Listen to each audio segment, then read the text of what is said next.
I got a chance to sit down with the #1 Warzone pro, Shifty. This is a really cool conversation where we got to cover a lot of different things, like how he got to start in competitive gaming and what was really that spark for him. This whole era of his career where he was blacklisted from competing, and then what that redemption arc, looked like. And now today, as a top tier competitor, how does he get to be on top? And also, how does he stay on top, including some of his gameplay and the mindset that he takes specifically for Warzone and how he's able to get there. It was a really fun conversation. I hope you guys enjoy it. Let me know in the comments who you want to see on the next episode and who I should interview. With that being said, enjoy this conversation with Shifty. All right, guys, welcome back. We are here with the man of the hour. He is the 2023 World Series of Warzone winner, the 2024 Esports World Cup winner, and on his way to potentially forging a dynasty. I'm super excited to kick off this series with none other than my man, Shifty. How you doing today, my guy? What's good? What's good? I'm doing great. How are you? I'm doing great. I went to the beach today. I got like a little picnic set up. I got sunburned to crap today. It's fantastic. I love it. So the whole point, I want to dive in today with just kind of your story just a little bit, and then how you kind of got to where you are to being one of the most dominant players kind of in Warzone history, more from like a gameplay side. But one of the things I've kind of, because I actually don't know this about you, and I think it'd be really interesting, because obviously I started casting, and I remember you and Soka really early on playing a lot of those Rising Stars of Warzone before you guys really even blew up, right? You're rocking the 20 viewers at the time. What was the moment in your sort of lifetime in playing that you realized you're oh, I want to do this competing stuff, and I think I can be the best? What was that? Was there a specific moment in time that you were this is it, this is what I want to do? So yeah, the idea wanting to be the best and competing honestly started way earlier. So I started competing when I was 10. So around Call of Duty Ghosts, it was when I watched, it was Black Ops 2, MLG Anaheim, I want to say, one of those events. And my friends were really into the COD gaming and the comp side of it. So I watched my first event online, and I was just holy shit. I kind of want to do this. Yeah. So my whole idea was to do the CDL route. Yeah. But it just, over the years, I competed in multiple games. It just Warzone's where it landed and really stuck. So I would say watching my first event, I fell in love with trying to be a gamer for Call of Duty, a pro Warzone player or pro COD player. And then with Warzone, it was I'm shooting. This is my real shot at it. And so yeah, I just stayed with Warzone instead of trying to cross over. No, I think that's super dope, because I feel that falls in line with what a lot of other pros have said. It's you're when you're a competitor, you're a competitor, right? And I feel when you kind of have that moment where you understood what it was for the CDL, and then when you see when you actually, I feel have that feeling with Warzone. I did that same thing with casting, where it was I had casted before, and it was Warzone was verbally shooting is what we'll say. That was along there. So obviously you do that, you find some success. I know you gotta had a lot of tournaments. One thing I want to talk about, because I don't think I remember this happening live, but I feel we've never really gone back to talk about it post-mortem. I kind of want to talk about the Blacklist era for you, because people kind of forget about that happened to you and that whole thing. And now that you've been really accomplished and can look back, I'd love to get your perspective on what that era was like for you and how it molded you into the competitor that you were today. So what was your mindset when you were going through and all you want to be is this competitor, but you're getting hardcore gatekept from the scene for really no reason at the time, just based off of entire word of mouth? Yeah, I knew when I was coming up, I was very toxic about the way I came up, and I was basically shit talking everybody I could, and kind of trying to be this, I don't need you, I'm gonna make it by myself and with my own people, which is honestly essentially what I did. True. But when I get blacklisted, that literally went from okay, I'm cocky and I'm just talking shit because people are saying I'm the best in the world. They can't believe what I can do, and I'm doing it kind of effortlessly. I'm just wait, I'm just playing the game. You think I'm this, and I don't even feel final form yet. Yeah. I'm just I just turned 18. I'm able to compete now. My shit's just starting, and you guys are already top tier glazing. Yeah. So I was super, super confident, super cocky, but then getting blacklisted basically flips all that. Yeah. It turns from, okay, the reality of like, okay, I know I'm the best. People are basically giving me the credit of it, but in a different way. They're just saying I'm hacking and cheating and they can't believe what I'm doing, but I know what I'm doing. I'm legit. So that's like fuel. But then when you get blacklisted, it very quickly gets dark and you're like, what the fuck do I do? You know, because there is no time limit. It's not like I got like blacklisted from the scene and said, okay, in 2 months you can come back. Yeah. It was like, my name is, I'm the Grim Reaper. I'm death. Don't speak about me. Like literally my name was banned in like so many chats. People could not speak about me and people wouldn't speak about me. Yeah. So that honestly set me into like a super, like I talked about it before. I want to say like Goj, I had talked about it with Katie. Yeah. On like a thing like while it was happening. And I literally could not eat for like 2 months. Like it sent me into like a depression. For sure. Like, I don't say it because I didn't go get like diagnosed, so I don't self-diagnose myself. But like what that wasn't normal. Yeah. I knew that took an effect on me, and dude, I wanted to quit so bad. Like for like 6 months, I think I was gone. Yeah. And it was like a while. Like people forget you just like weren't allowed to play for like 6 months, dog. Yeah, it was a long time. Like for me, that felt like forever. Because I'm just like, I go from waking up to play COD as long as I can until I go back to bed to literally wanting to play, but now you can't. Yeah. And I'm not playing pubs, bro. I'm not doing that. Like I'm watching people play tournaments I should have been in and winning. And I'm like Ahsoka throughout that time started winning a lot. And I'm like, fuck, like I would have been there with them. Yeah. Like that. I think a lot of that too, people don't understand is I would have most likely been on that World Series team that year. Yeah. That one. Yeah. Like that would have very likely just been triple S. So yeah, there's a lot that I'm like, damn, like I feel like I missed out on this and that. But definitely during that time, I was super like just thinking about, okay, do I move on? What do I do? What can I do? I know I get a couple opportunities to kind of play at not a LAN center, but on a setup that isn't mine. That goes to shit. I go to like a Vegas LAN that's like a 1v1 sniper only, and it's it's for 30K, and I end up beating Pac. I meet Tupac there.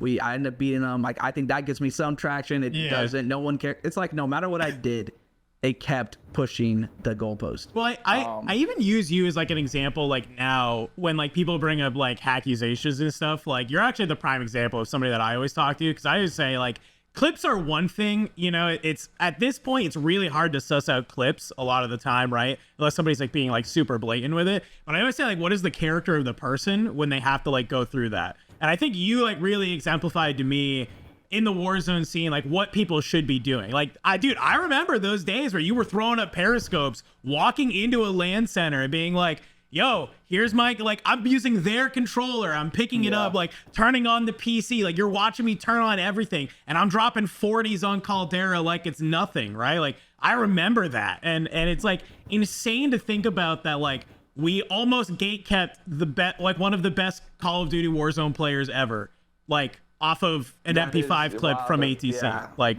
there was at least 2 moments where because I wasn't really playing the game at that point when I was blacklisted. Like I would play here and there just to like stay warm or try to get into a tournament. So I'd like kind of practice before and maybe I can get in, maybe I could weasel my way in if I just convince them I'll do this, I'll do that. Definitely like 2 serious times I was like fully done. I was like, I'm just, it is what it is. Like school's about to start back up. And it's through that summer. I like from that February to like August time. Like so I'm thinking, okay, do I just leave, go to school, leave it behind and just fuck it? Like it is what it is. I can't, right? I have no connections to get in. Yeah. Like I don't know what to do. There is no email of like, can I get on blacklist? Like we're thinking of everything to do and I think when you kind of do everything and you still you're still in that same spot of just like you can't compete. Yeah. Definitely. I don't know why I stayed, but I did. Yeah. I know like I had people, but I had people in my circle that just like, yo, just stick it out, do this, just like try. I know like Sally had just told me like, hey, something's gonna come, like just keep going. And that's what I did get an opportunity in like one of the omit tournaments. And I had to like show my feet, show my hands, like everything. Like my whole setup was shown and I ended up popping off that tournament. I think that's really what opened the door. Yeah. But I would say, that shit was definitely like the darkest time. Oh, dude, like what that does to you though. Yeah. Is I looking back on it, I don't know if I would have been who I am right now in terms of like how I compete, the way I compete, if that didn't happen. I'll take that. You know, I totally love that you bring that up, because that's like my favorite part of you. Because I 100% agree. Like, it's like you were a cocky little kid, and I loved it. Don't get me wrong. I was a kid. I loved it. From a content perspective, I was like, you know, I want you. You were like shooting Rained's body and saying just like 5 minutes of just like shit talk to him constantly, right? And I'm like, okay, wow. But I loved it on main stage. But I think you're totally right. I feel like having like that humbling experience, like really early on, like gave you the sharpest you needed to even be where you are. Like, you probably wouldn't even be at the level you are today without having to go through like all of that stuff. So it's kind of wild. Real quick before like I want to move on from that, but like, did you feel like you won a little bit of the community's respect back after that whole like Jake Lucky fiasco with like the lie detector and having to play on a scuff setup against Scummin? I think, yeah, I want to say that like that was a win in itself. Like, so I went there, and I know like people were like, we're watch partying that. Like, I remember like, I think like Unrational, I remember Unrational watching, because I remember we had to go through the VODs to try to find that whole thing after it all happened. And I just remember a couple of the pros were like watching it, and I know that like they were waiting to see me flop. Everybody, I had literally had all of Warzone's eyes were watching me in that day. Everybody, they were praying that, okay, what they had done, they did it rightly. They did it with the right fucking intention of this guy's hacking. I go there, and it wasn't enough for them to be like, yo, it brought that question like, yo, fuck, we might have fucked up. this might not, we might be wrong on this one, boys. Like, what we gonna do? And then that whole fucking fiasco happens, and I think it was just more of like an up in the air. It was a question mark, like, was this, what happened? Why did this, like, how did the events unfold like that? But in terms of the gameplay wise, they were betting on Scummin to do that. You know what I'm saying? To show, you know, this guy's horrible. He's not good on like in a LAN environment.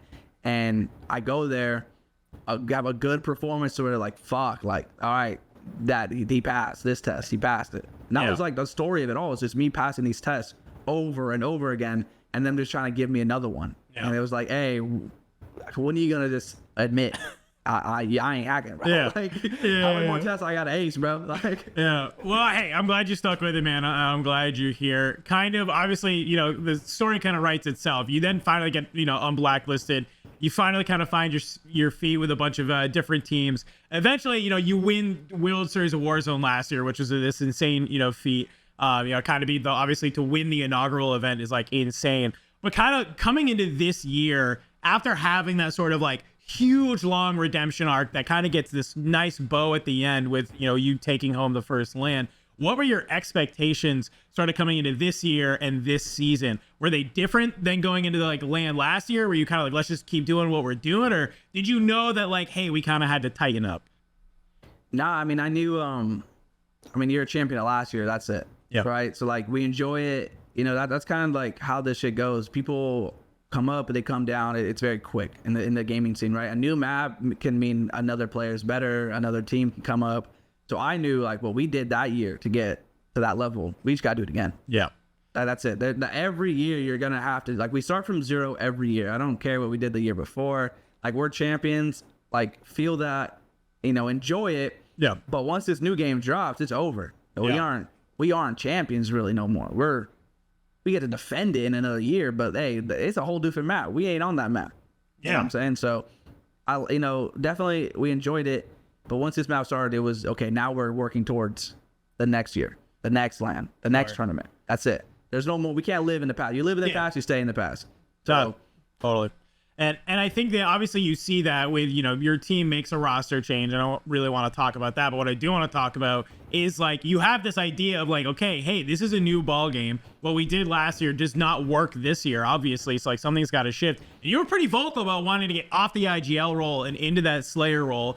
I think now that we've seen enough tournaments where you are the top fragger of your team, that was probably a good choice. You were probably on the mark with that one. But like, I don't think people understand like how maybe difficult of a transition necessarily that is. Like, you had to really let go of the reins kind of your team to like really trust Soka to now be the guy leading everything. Obviously you have a voice in it, but like, he's kind of your main shot caller, and you need to focus on like banging buildings out and being, you know, the guy who's really just frying on top of it. How, like, talk me through that transition and like maybe what some of the conversations were with like you and Soka on like how to do that most effectively. Yeah, I mean, with me and Soka, like when we first started playing, I was a fragger. So I was like brain rot running around, you know what I mean? Like, and Soka has always kind of been the more like just strategical player. Yeah. But when we got into this year, and I honestly felt like I wasn't like that good at IGL. Like I was good. Like, although like we made a change, we were still like the top 2 team. Yeah. Top 3 team. We never really fell out of like podium contention. But I just knew like how good I was in the front, and I needed to trust someone to put them in the back. And the only real person I really had experience with and like that I could trust, because it was also a very quick turnaround of like at AWC. Yeah. We knew like World Series got to get it out soon. Like there wasn't much time. So I said like, fuck it. I'm going to get Soka. And I called Soka basically. I let him know. I said, hey, and he even asked me, he said, yo, what would I be? Because I'm an IGL with Ben and Noobs. What would I be? And I said, you can IGL. Like, that's fine. I don't want to change what you're doing. Yeah. I just want to be able to do what I'm most confident at doing. And, you know, they win some tournaments, and it was hard to get him to leave, but we ended up getting, you know, him on the roster, and it's been money ever since. You know, obviously. like, I feel like I'm back to where I should have been, because last year when I IGL'd, it wasn't really my choice to do it. Yeah. It was just I had to do it. And, you know, I took those months and I worked on being an IGL, and it's nice. It's very stressful though. It's very stressful. And to know that you kind of have that, like, you have another thing you like doing more. And then this year I'm in that position to get someone that likes to do the IGL more. Yeah. So it just made more sense. Let's put each other where we're most comfortable, and let's try to get the fucking chips. Did you think that like last year your IGLing was mainly just you being vocal about like your game sense rather than like necessarily being like a true IGL? Like it was mainly just you're just like, hey, this is what I think we should do, and you just had Sage and Biffle who were just like, yeah, okay, like we can gun skill anyone, let's just go do it. Yeah, I mean last year it was it might have been like beginner's luck, but I feel like we like got there pretty quick. Yeah. Like we hit form at LAN. So Yeah. people like, yeah, we won a lot of the tournaments like leading up to that, but the way we would win tournaments is not the way you'd win a World Series. Like we were like getting wiped off the rip or winning a game with 25 plus kills. Yeah. So like that's not, you know, you can't go into LAN doing that. So we peaked, we all played perfect, and I think like the calls that like we were just, it was a phenomenal day. Like that was a day. All of us were on, the calls were right. And I did like IGLing at the time. Like I was playing good. I think on Mazda I was really, really good at that map too. Sure. We also had a really good POI that made it easy to row to spots. Like and then also I like end games. I like to call end games. That's kind of my thing. So even on the roster now, like when the shit gets hectic, I like to be in the front so I could make a way. Yeah. It's either do it. It's just hard to do that when you're in the back. You know, when you're IGLing, you're anchoring, you're in the back. It's hard to get people to go where you want them to go when you know where you want to go. So it's just a different environment. And this year, I didn't want to do it anymore. You know, I didn't want to deal with the stress, and I wanted to kind of be in the front and just kind of do what I wanted to do. And Soka was the only person I could really trust to give that to. Yeah. And I think you bring up a good point, because like Almazra is definitely like, without the movement, it was like power position was like so much more valuable, right? Like putting yourself in a position to like catch people out mattered way more than, like you said, coming into this year, we actually have like a movement skill gap that you can have, and even just more stuff in the sandbox that you can use to create that skill gap. So like you kind of being the tip of the spear while still being able to come behind you to two people who you know can follow you up and like make your trades. I actually think that's like a really subtle nuance that a lot of people don't realize of like, part of like your success as a team, right? Like not a lot of people have that vocal frontman who can like play info, play their life, also be able to call end games like if they need to. It's like a lot of like, these are like this is why I wanted to do this whole series, because it's like uncovering little things like that of like last year to this year, like those small little transitions that can actually have like a really big like impact on the map, which, speaking along those same lines, one thing that's been really interesting to me with your squad is like, I think Biffle's always been seen as like this, you know, kind of Warzone wonder kid, right? He's like, he's the best in the game, which I fully believe. Like, he's absolutely insane. But like by stat line, he's actually usually your guys' bottom frag, which I think is like so hilarious to me when I look at it. It's like usually him and Soka are like kind of close. What role do you think Biffle actually plays like on your squad, and like where does he actually slot in? Because I think most people on paper think he's the superstar slayer, but he's actually not, but he's obviously doing something to help the team be successful. Yeah, I mean, Biffle's been the guy. Yeah. You know, like I think everybody that has come up now, you definitely watch Biffle in the beginning. It's like he's the GOAT, greatest of all time. But in this roster, he doesn't need to be that. Yep. That's not. He finally has help. You know, Yeah. like where you can rely on your teammates now. He doesn't have to be the do-it-all anymore player, like he had to be when he came up. But right now, he's basically our support. Honestly, he's so good that we put him in a role that we think that like he can do the least and he'll still do so much. Yeah. To where he just baits me. Yeah. That's literally his job. I tell him all the time, just bait me. That's it. I don't need you to talk. I don't need you to fucking hold shit for me. Just bait me and we'll be good. Yeah. And as long as you like play with me, listen, all he has to do is listen and shoot. We call him L1 R1. Yeah. That's all he has to do. All he has to do is aim and shoot and get us out of shit when shit goes wrong. And he does a lot of the time. He pops a miracle fucking 2-piece, or he just like some games he'll just have a game and you're like, yeah, that's old Biffle. Like that's the guy. That's the guy where he's just shooting, not missing. Yeah. He doesn't say a fucking word, no reactions, no emotion. He just kills. He's our silent killer. And we utilize him, I think, the best way like possible. He doesn't need to go out and get 50 kills. He can. I tell him all the time. If you're in the front, you'd get those kills. But I go there and I'm good for 1, sometimes good for 2. And with D, I just know like we're breaking people down. Yeah. He's insanely good to where I know his stat line doesn't show what he's doing on the map, but like because of him, it makes my job super easy. Like I know I have Biffle behind me. Like I'm gonna go challenge everything, baby. Yeah, I got Biffle behind me. I'll die for that kid, bro. You know what I'm saying? He's probably the 2-piece. I'll put him one shot. You got it. No, I love, and it kind of goes into this whole like narrative where people love to talk about teams with like the X factor, and they always talk about like that one person on a team, right? That's always like, oh, they're the X factor. They have to have a good game. Like I think about like Omit EUs, I think is a good example of that, where like Enkyo really has to be like on his game, and if they do, that's a really formidable squad. But if he's having a bad game, you don't see them put up a lot of points, and I think that's like what's scary about your team is that every single one of you can be that X factor, right? Like we've seen games where Soka pops off and you and D might have like 8 each or something, you know, right? And then, well, there's also games where like we go through POVs, the Soka's on 4, I see Biffle's on 5, and then we cut to you and it's like 17, and I'm like, what are we doing? Like what? Okay. We all pop off at different times, and like the thing that I think people don't understand about this team is we are not only the 3 best players in the game currently on each other's team. Yep. We all play our role that we want to play. Yeah. So there is no forced roles. D doesn't want to be in the front.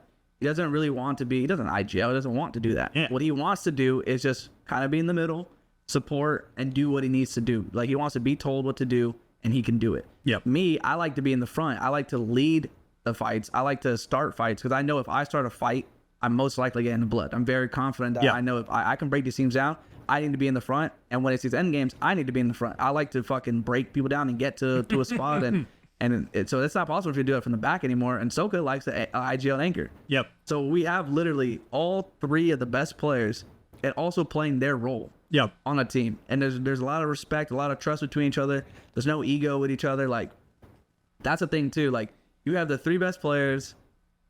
People all day long. Who's better? And it's like, no, bro. Like we are the best. Yeah. We all play our role. We're the best at what we do. I'm the best fragger. D is the best silent killer there is on the map. The best. Honestly, I think D is the best player in the game. Yeah. I think he has insane talent, and then Soka is just that guy's the closer. Like we have him for a fucking reason. It's to finish these games. We're going to LAN, and it's gonna end with a win. And we know Soka. If you're putting money on someone, like that's Soka. So we brought the team and we have the fucking formation for it. I hope people like have looked at your team as the blueprint for necessarily what's been there, because I said at the start of this year, like I think we finally got over the hump where you couldn't just make these superstar teams of like 3 really good players and expect them to work out, which we saw at the beginning, right? With sort of roster mania. We saw these teams form and we're like, oh man, that's gonna be a great team on paper, and then they sucked. Like let's just straight up, right? And it felt like your team finally was the first one that, like, obviously it is that like 3 superstars, but it was the first squad that like you just said, like everybody feels really comfortable in their role, knows what they're supposed to do, and like at any given moment, like you know exactly what your job is on the map. Versus other times we tune into like listen-ins on some teams, and it's like, this is hectic. Like it feels like nobody knows what they're trying to do in this like, you know, given moment. And when you got to drop 8 smokes to get from point A to point B to then like bang out a building to hold power position, it's like everybody needs to just understand what their role is like in that play rather than guessing and having one person trying to like calm it out. So I love that you kind of like found that. And obviously your dominance has attracted some eyes because, you know, you get assigned to Team Falcons ahead of the Esports World Cup. And this was something I didn't get to, I wanted to ask you this when you were in Saudi Arabia. I didn't get a chance to. But like obviously going into EWC, like you understand like, okay, we're getting signed to Falcons because they're trying to sign and make all these super teams to be first in that whole club championship at EWC. But I don't think any of us understood like the gravity of it until we got there, of like just how big Falcons was going to be in that area. When you kind of, after you got there, was like walking around, you were saying like people were running up to you and like wanting to get pictures. You have the only section in the crowd that's cheering for one particular team, like absolutely insane. Did you feel like a level up in pressure when you got there? And did you feel like that actually ended up helping you to kind of close out that tournament?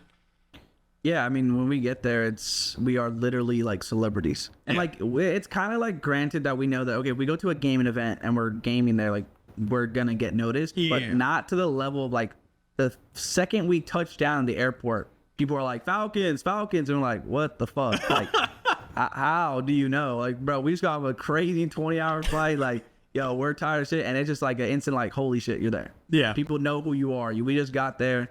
The love was insane. And then we get to the place. And of course, like, when you have, like, at this level, we're at the top. We have everything to lose. Yep. So everybody was looking at us like, okay, we have to win. We're a super team. We need to win this everything. If we get second in anything, it's like, oh, we're a flop. Oh, they're washed. They're like, they're not the team that they, you know, the super team, the dream team anymore. Like, but so we go to this event, and of course the pressure's on us. We know we don't want to lose, and then lose in front of a home fucking crowd is insane. But the way that like me and Soka are is we feed off of it. Oh yeah. So when we're hearing, you know, Falcons, like, bro, we're turning up to it. Like we're taking in. A lot of that could break people, but I feel like for players like, especially me and Hisoka, like it makes us get better. Yeah. I just think too, like our team is such a LAN team. Like Diaz goes crazy on LAN. Like his performances on LAN have just topped everything he does online. Like we all go to LAN and somehow get better. And it just, to have like the crowd behind you, that makes you just go fucking crazy. Like, bro, I know some of those, like some of my that's in the agency. I heard people, I could hear this like the crowd roar. Yeah. And I'm trying to pop a fucking 2-piece now, like just to get them going. You're like, I'm swinging. I do not care. I'm like, yeah, I know a lot. Like I trolled out there, but like I heard them going crazy. Like, you know, but yeah, we utilize that crowd to our advantage, and you know, pressure fucking just turns us up, honestly. I love when it's the pressure. Yeah. I love that shit. Like that is where you really see who is good and who's gonna break. And like I always say, breakers break, and we fucking saw it that last game. You know, everyone knows what happened. We pushed that shit to the limit. We were okay with losing at that point. We said, hey, we're either, this is the tournament right here, we're either winning it or we're losing it. And we're able to make that choice. We're able to be okay with it and do it and execute. And that's really the difference between like our team in those moments and a lot of other teams. Well, and it's a really kind of testament, I think, to your team's ability to be resilient, because I mean,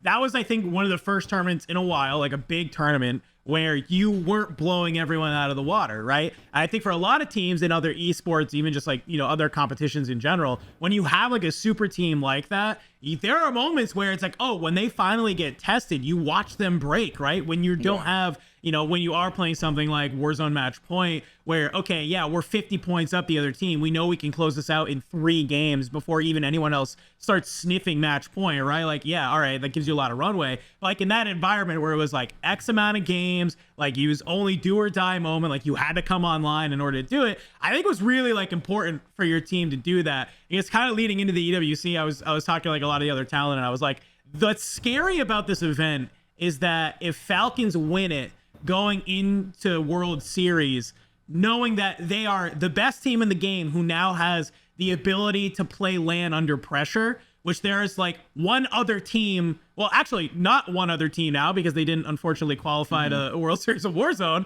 I was like, there's like gonna be like really no other teams who have that in their pocket and have that experience. And that's like one of those things that you can never put a price on, right? Of like how you're going to be feeling like going into LAN, especially in Vegas, which is insane. That's there to sort of think about. So kind of thinking about World Series, one of the things that's been talked about a lot very recently, right? I mean, we had Shanice tweeting at other people like, you guys are the best. Who's going to try and hold it to you, right? Who's going to finally step up and like hold a candle to you guys? I kind of heard some copium around that people like, well, that's what happens when you get pop off for free, right? And nobody wants to contest you. How much do you think your POI leads into your success in being able to win these tournaments? Because I'm curious from your perspective as like an actual player, like, do you think it leads a lot, or do you think like if you had 3 or 4 teams who tried to con you, you'd still come out on top and you'd still do exactly what you do? Nah, I mean, I think, POIs and any BR is like a really good start to being great. I don't think we have the best POI though. I really don't. In terms of kills, we don't get any kills in pop-off. That's true. Like, that's the opposite. No one goes there. Everyone stays away. Now, when we get closer to like the match point games, I have 3 or 4 teams that pop off. Yeah. Like, they are there. They just don't live. So it's like kind of like people say we get pop off for free. Well, I'm like, okay, then come take it. Like, you can land here if you want. Like, I know people always like, oh, who's gonna do it? Like, okay, you do it. Like, go for it. Because a lot of the teams that go there have been teams that have gone there. Like, I know like Fuzz and them did it a couple games, and they're like, yeah, like, hey, they kill you pretty fucking quick if you go there. Like, we're not doing that shit. Yeah. We have a team that goes there, and there's another team that's supposed to con our actual drop on come LAN.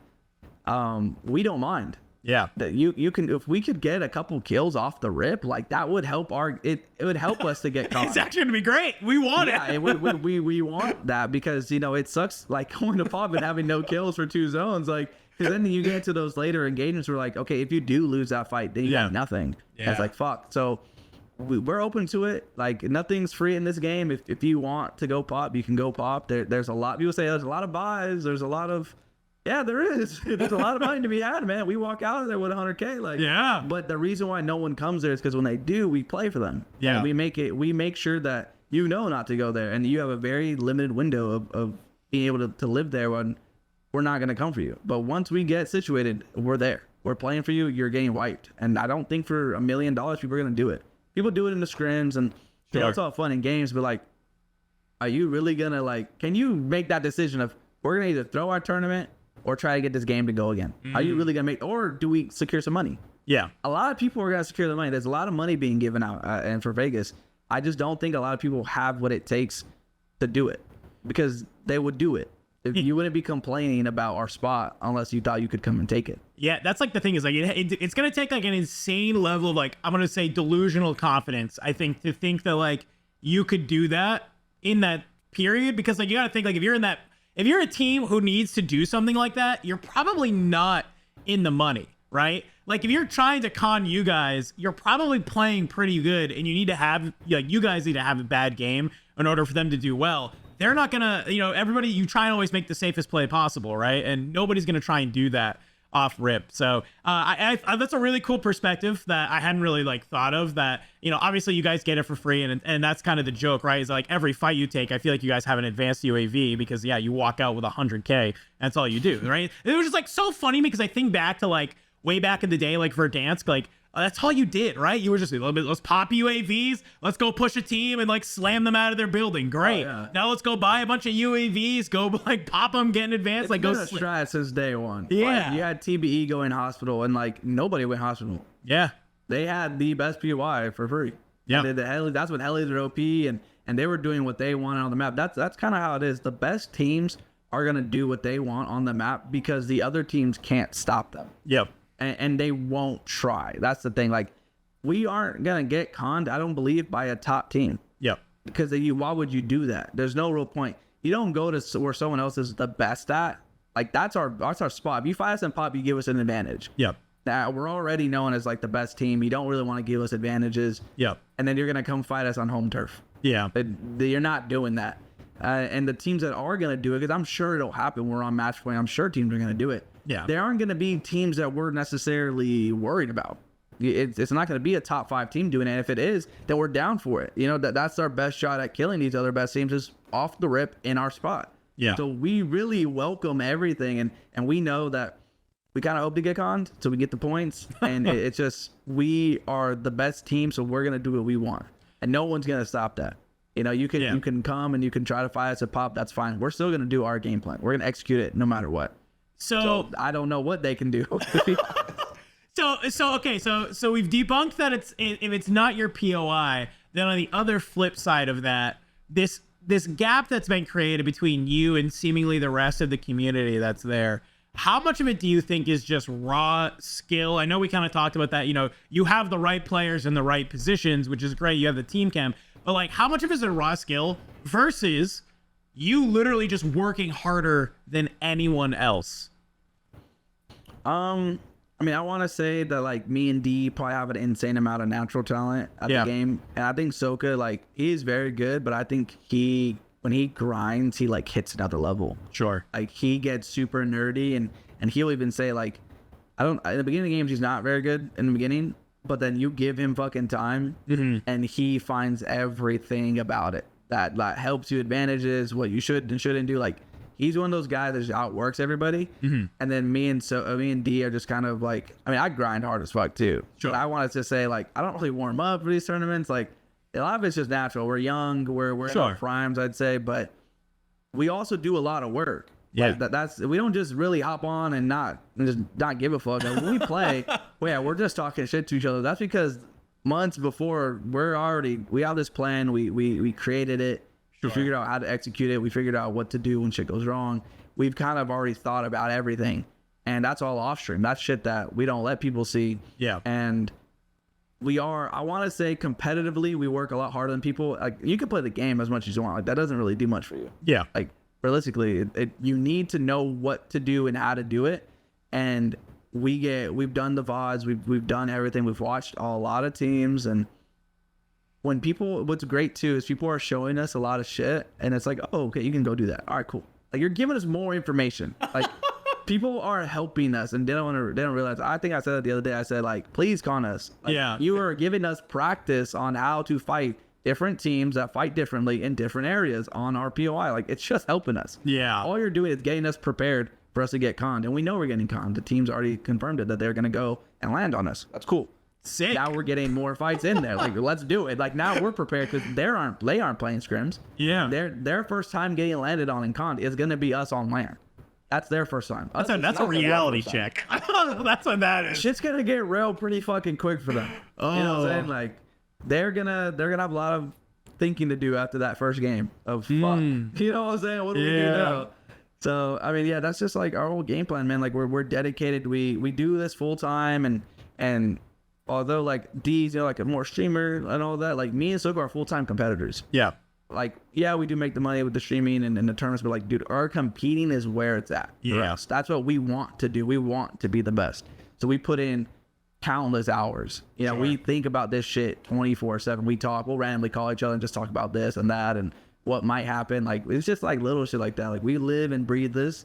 And I think that's why when you match up the natural talent with then just the work ethic, it's just it's another level. And I think that's where we've gapped teams on, is you can play the game all day long, but you're not doing what we're doing, and it shows. Yeah, I think last year was the first year that people really took it seriously. But what's like surprising to me, I've even heard some of the top teams, dude, they're not doing the insane amount of VOD review that necessarily they need to leading up to $1 million tournament that we're about to have, right? Like, I remember, like, it was like last year, like talking to like Ethan, for example, like Ebates, he knew like every team that landed basically south side of the map. So they understood coming out of Seraph Bay, like loop timings, where they like to go, where do you want to hit the wrap, which is like, I know you appreciate this, and I know you probably pulled it from a little bit from here, but like, that's exactly what like Apex pros are doing like all day long, right? Like, they know where every team is on the map. They know exactly what buildings they like to loot, where they like to kind of maneuver around, and they use that to help inform them. And I think you guys are one of the few teams that have taken that similar mindset where it's, hey, we want to know where everybody who potentially could rotate in or out of Popov is near us, and we want to know what they do. And then you just take that, and then, you know, you're able to create this sort of plan around it and figure out, okay, if the zone pulls over here, we know we could run into team X, Y, and Z, and we got a plan for how we want to like execute that. And it's like those like secondary things that I think like people don't realize is what it takes to be up here. It's not just you guys gunning everyone. It's like, it is the hours of learning that nerdy stuff on all these other teams that like people just aren't like willing to do. And that's kind of like my kind of coming into this season, that I was really hoping more teams would sort of pick up and really kind of lean into it. But I just don't know if people are. Like, I think it's people are trying to play scrims and use that as their learning experience, but and then like they watch their own VOD to figure out where their own mistakes are. But it's like, that's only like, I feel like 30% of it, man. Like, I feel like there's just like so much more to it. I mean, getting better like starts like off the toy. Yeah. Like, I'm not gonna lie. It's the way you think about what you're doing. Like, I don't think people are taking it super serious. And I think a lot of people are waiting for Warzone to get to that point where it's like maybe like a CDL, vibe and or that type of level. But it's like, I've competed in Fortnite and other games, and it's just like they took that shit so fucking serious. Now, granted, they had, the cash cups and stuff like that, but like, if you take Warzone serious right now, because right now Warzone's not like a respected esport. It's not even considered an esport, I don't believe. Depends on who you ask. Depends on who you ask. Some people, right? But if you take it serious now, then you're gonna reap the benefits of when it does get to that level. We don't have to wait for us to get to a Fortnite level or an Apex level. We don't wait now. Don't wait until that, because that might be for a couple years. Yeah. But if you take this shit super serious, like it is one of those really respected esports of just that level of intensity and the training and preparation that goes into their tournaments, because they stream a lot. They do a lot of scrims, they practice, and granted they do have their LAN schedules and all this, but like if you were a player that can take advantage of that now and do it when other people aren't doing it, then you'll be so far ahead when it is there. You know what I mean? Like, I've done the VOD reviewing all the nerdy shit since Verdansk when I wasn't anything. Yeah. Like, that was just something that when I did play Fortnite, like, yeah, you look at your loot path and like you want to know, what to do when someone lands here, and you want to know where all the chests are. Like, that's just common sense. Yeah. But I don't think people take it that serious. So I really just think it's like the competitive level and drive of these players, it's probably just not the same. Yeah. We do have the whole content creator kind of mindset, I think, for some people, but I really don't know why people aren't taking it super serious now, knowing that they could be so far ahead in a couple years. Well, I just think people want it now. It's also like crazy to me too, because it's not even like, it's like if people are waiting for Warzone to like get to that level or whatever, it's like, brother, I don't think people, maybe it's because I have like this 30,000 foot view on like esports as a whole. There is not a lot of esports that have 10 to 20Ks every single week, dog. Okay. Blessed. There's money to be made being really good at Warzone. Obviously, you understand that. Like, as I've had to watch you win the last 6 total frenzies, I think. Like, we've been going crazy. But that's my point though. Is like, if somebody wanted to, even if you were like a Silver Surfer and came in second place in all these tournaments, like, that's still respectable. Like, you're still making like okay money, like being able to do that, right? And that's where it's like, I think people are a little bit not taking, like you said, not taking it as serious to understand, that, hey, like, if you actually want to grind and put in the hours and get there, like, there's money to be made, and more so in our esport than necessarily a lot of esports that are there. So kind of one last little thing on that is that when it comes to prepping for LAN, you're potentially going for a LAN hat trick here, at least you and Biffle are. What are you personally doing to make sure that you can really put the nail in the coffin when it comes to, getting on that stage and really being able to shine out? Honestly, we're just trying to get like the whole team ready. Yep. Although we've been on that stage and I know Soka, he's second and first, and me and Biffle first and first, like, we know what it takes to be great on LAN, but you have to stay focused. Yeah. I think that's like our biggest thing right now is like making sure that, although right now some of the scrims we're playing, it's like easy, and some of the tournaments we're winning in like a crazy fashion. But like, I just like to think of LAN as like, that's for shit that you can't really prepare for. Yeah. So like, you never know what's going to happen, and you don't really get time to react. But, it'll be over quick. So I think right now we're just focusing on making sure we're doing the right type of preparation, right practice.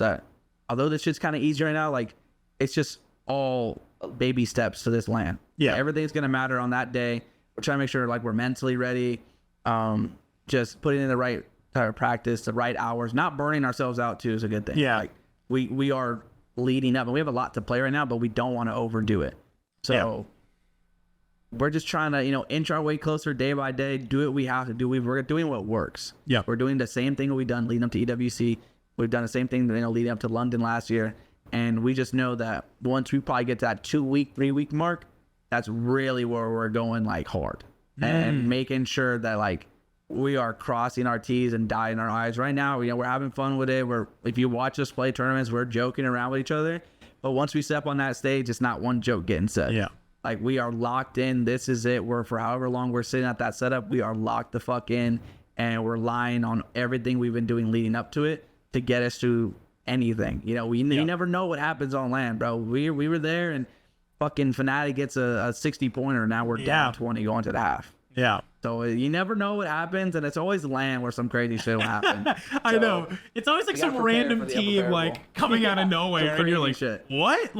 Dude, that's why I love Amir's team, because like everybody forgets they came in fourth, and we're just like had zero like care, and they were just like pushing everyone out of buildings, and we're just like making not the dumbest plays, but just like these hyper aggro plays out of nowhere. And it's like you said, like you can't read that. Like you never know. Oh, yeah, they were running around on a map with no movement. Like, you know what I mean? Like exactly. You're literally a slug, and they were just. I think it took a lot of people by surprise too. Like I don't think really a lot of team has really done good. Yeah. In a lot of tournaments, and then they came out and popped off. Yeah. Like, hats off to them. They went crazy, and I think they were very close. Like the second, third, and fourth points were pretty close to each other too. Yeah. They were a top team that day, and I think that's another thing too. Is like it's that day that matters. I know, granted, we have a 2-day event now, but you really gotta come strong that first day. There's points now. You know, you want to start with 40 points, so that's you a have serious to go crazy. But you have to take it serious. You have to be hot. Yeah. You can't. You ain't winning day one if you have a couple bad games. It's just that's not how it's gonna go. Well, and it's also a lot of teams right now that are very inconsistent. Yeah, and it's gonna give you so much info too, like you said. Like there's gonna be a lot of info gained on that first day. Some teams are gonna get way better on day 2. Other teams are about to get way worse. That are there. So I'm excited. I can't wait to be there, kind of being able to watch you guys. The final question I got for you, my man, is that if you could change one thing in the competitive Warzone space, I don't care if it's gameplay related or just like scene as a whole, to like have the biggest change and biggest impact on competitive Warzone, what would you like to see be done to help us push the scene further? What's one thing you think that we could change? I think in a lot of esports, what pushes the community is people. And right now, I would say if you want to see the quickest, like, let's turn Warzone to something respected and like an actual like a force to be reckoned with, like give Hector the keys. Just do it. Let him fucking carry. He's been carrying our Warzone scene for a minute now. Give him the fucking keys, please, and I promise we'll have some crazy shit. Like I promise. Okay, I mean, there's something to be said about that. That's there. That's literally not what I was expecting, but I like that answer a lot. Hell yeah. Well, hey, thanks. And an anti-cheat. We're probably not getting that shit, you know. Okay, we'll slide that. We'll slide that one underneath it. Hey, thanks, man. I appreciate you taking the time and talking me. I said I wanted to come out swinging on this new interview series, so I really appreciate you. Sitting down with me and being able to talk through that. Hopefully your chat, we were live while we were doing this. Hopefully they enjoyed it. That was there. I'll let you know when it gets thrown up here in the next week or so. But hey, like I said, I really appreciate it. Thanks for taking the time to talk, man. Of course, brother. Thank you for having me. Absolutely. All right. I'll talk to you later, dude.